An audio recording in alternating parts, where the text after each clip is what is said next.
On April 20th, 2020, something that's never happened before happened. CNN breaking news. Oil prices have turned negative. US oil prices have become technically worthless. Is it negative $37.63? We are in uncharted territory. The price of West Texas Intermediate oil plummeted to negative $37.63. A resource so valuable that nations have been built from it and destroyed by it was worth less than nothing.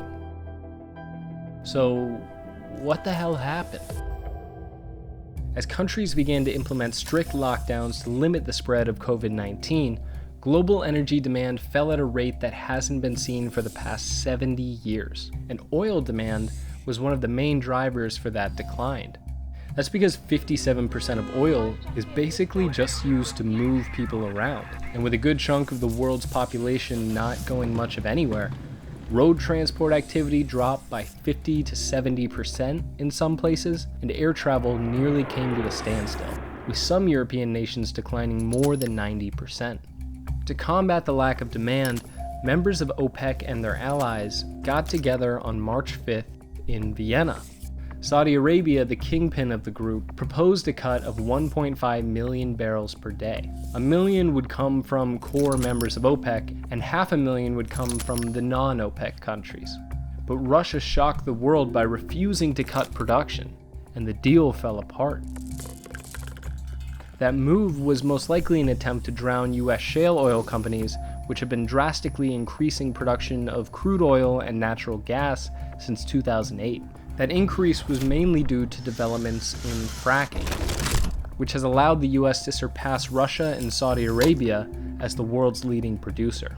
That position means that the US is less dependent on foreign oil, which has freed Washington up to impose sanctions all around the world. We have just sanctioned the Iranian National Bank, one of China's largest state-backed oil companies, the Russian global energy giant Rosneft oil company. And Vladimir Putin is not happy about this. Да плевать на них эти санкции. Нет оснований для введения. А если санкции останутся, остается только один побудительный мотив. Какой? Обеспечить конкурентные преимущества для своего LNG, для своего сжиженного газа. So Moscow, which relies heavily on oil exports to balance its national budget, went on the offensive to regain some market share. But Saudi Arabia, not wanting to lose any of their market share to Russia, responded by slashing their oil prices and flooding the market with 12.3 million barrels per day. Riyadh's strategy was to target refineries of Russian oil in Europe and Asia in an effort to squeeze Russia back to the bargaining table. But Russia held its ground by increasing its production as well, and a vicious price war began. So there was an increase in supply and a decrease in demand. That's a pretty nasty combination, but oil is used for everything from filling up your gas tank to manufacturing lipstick. So did it really become worthless? Well, no. Oil trading works a little differently than other resources. For example, if you wanted to invest in gold, you'd have to purchase physical gold. A $60,000 investment would get you about a kilo, and that's pretty manageable. But a $60,000 investment in crude oil would get you just over 1,000 barrels, which needs to be transported and stored in extremely regulated conditions. So the majority of investors buy and sell futures contracts, which are essentially a promise that a set amount of oil will be delivered on a set date at a set price. Oil importers use them to insure against oil price volatility, and because futures contracts fluctuate with the price of oil, traders can purchase them when the price is low and sell them for a profit when the price goes up. But if those traders are unable to sell their contracts before they expire, they're required to take delivery of that physical oil. Now, that's not a problem in normal circumstances, but as cheap oil continued to flood the market, the world started running out of places to put it all.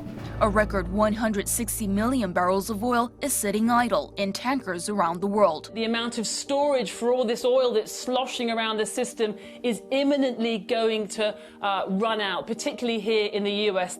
The refiners don't want it. There's no storage space left, so sellers are literally paying buyers to take this stuff off their hands. That meant traders with no capacity to take shipments of crude oil were left holding those contracts with no one to sell them to. So the value of physical oil didn't become worthless. It was the value of future oil deliveries. Since then, President Trump was able to negotiate a deal with Russia and Saudi Arabia that has helped to curb the flood of oil on the market. But with multiple US oil companies declaring bankruptcy and millions of Americans unemployed, the oil crash is just another stark reminder of the current state of our global economy. For more than half this country's life, the production of petroleum has been a measure of our progress, building our nation, guarding its security, assuring the future of America.